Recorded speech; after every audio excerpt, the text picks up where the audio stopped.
দর্শক, বাংলা এফএম লাইভে স্বাগত জানাচ্ছি আমি দীপ্র। আমরা বর্তমানে রয়েছি শ্রম ভবনের সামনে বিজয়নগর রাস্তায়। এখানে বিজয়নগর রাস্তায় কিন্তু শ্রম ভবনকে ঘিরে একটি উত্তেজনাকর পরিস্থিতি সৃষ্টি রয়েছে এবং এই উত্তেজনা কিন্তু সামাল দিতে সেনাবাহিনী মোতায়েন করা হয়েছে এবং পুলিশের পাশাপাশি কিন্তু সেনাবাহিনী এখানে মোতায়েন করা হয়েছে। এখানে আপনারা জানেন যে গত 3 দিন ধরে কিন্তু পোশাক শ্রমিকরা কিন্তু শ্রম ভবনকে অবরুদ্ধ করে রেখেছে এবং পোশাক শ্রমিকরা তাদের বকেয়া বেতন এবং ঈদের বোনাসের দাবিতে কিন্তু মূলত এই শ্রম ভবনকে অবরুদ্ধ করে রেখেছে। তাদের যে দাবি হচ্ছে সেই দাবিটি তাদের যে দাবিগুলো রয়েছে তার মধ্যে যে প্রধান দাবি, সে প্রধান দাবিটি হচ্ছে যে ঈদের আগেই তাদের সকল প্রকার বকেয়া বেতন এবং ঈদের বোনাস দিয়ে দিতে হবে এবং সেই দাবি নিয়ে কিন্তু তারা গত 3 দিন ধরে শ্রম ভবনটি অবরুদ্ধ করে রেখেছে এবং শ্রম ভবনের সামনে কিন্তু তারা অবস্থান কর্মসূচি পালন করছেন এবং এখানেই কিন্তু তারা ইফতারি এবং সেহরির সকল কার্যক্রম কিন্তু এখানেই পালন করছেন এবং এখান থেকে কিন্তু তাদের যে দাবি সেই দাবি নিয়ে কিন্তু আজকে তারা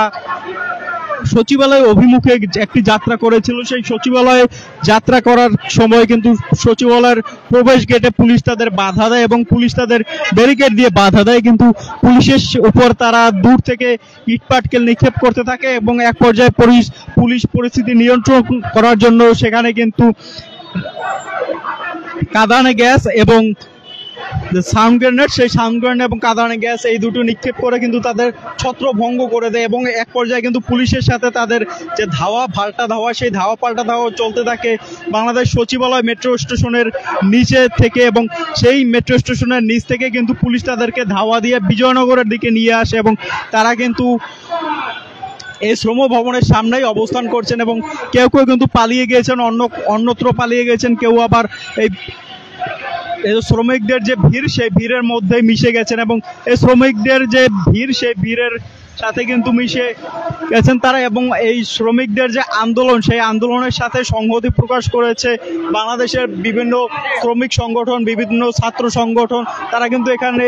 শ্রমিকদের সাথে সংহতি প্রকাশ করেছেন এবং এছাড়া সকালের যে ঘটনা সেই ঘটনার প্রেক্ষিতেই কিন্তু আজকে মূলত সেনাবাহিনীর মোতায়েন করা হয়েছে এবং পুলিশের পাশাপাশি অবস্থান করছে সেনাবাহিনী।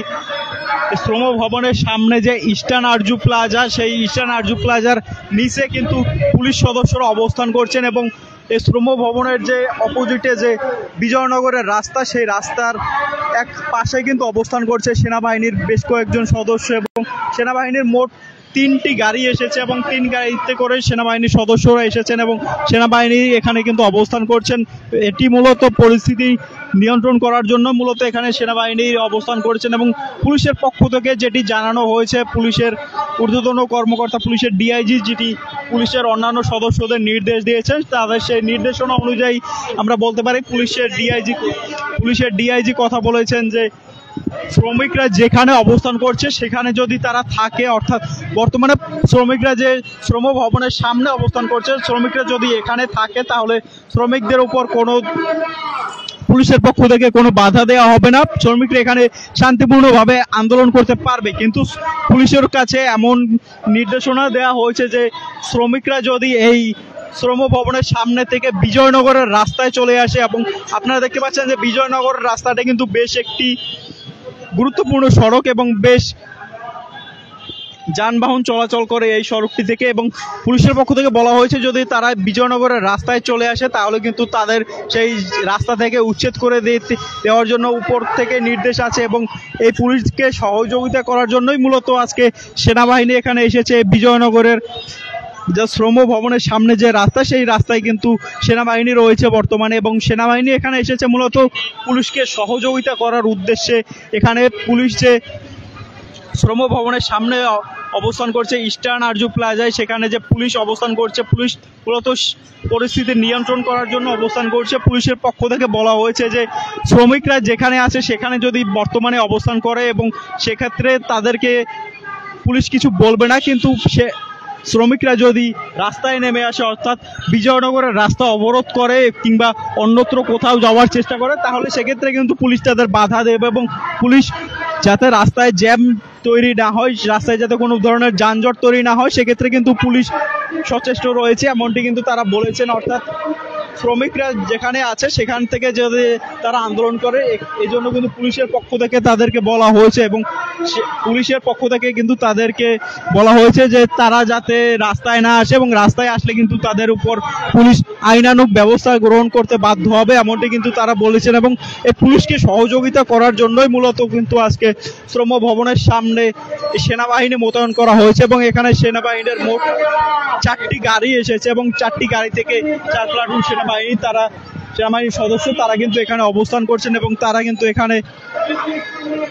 সশস্ত্রভাবেই অবস্থান করছেন। অর্থাৎ কোনো ধরনের কোনো যদি অপ্রীতিকর ঘটনা ঘটে থাকে তাহলে কিন্তু পুলিশের পাশাপাশি সেনাবাহিনীও কিন্তু ব্যবস্থা নিবে, এমনটি কিন্তু জানানো হয়েছে আমাদের সংবাদকর্মীদের। এবং এই ছিল মূলত আমাদের এই শ্রম ভবনের সামনে থেকে সরাসরি সর্বশেষ, অর্থাৎ পুলিশের পাশাপাশি কিন্তু এখানে রয়েছে সেনাবাহিনীর কর্মকর্তারাও, সেনাবাহিনীর সদস্যরা রয়েছেন, তারা মূলত এখানে অবস্থান করছেন যাতে কোনো ধরনের কোনো অপ্রীতিকর ঘটনা না ঘটে, কেউ যাতে কোনো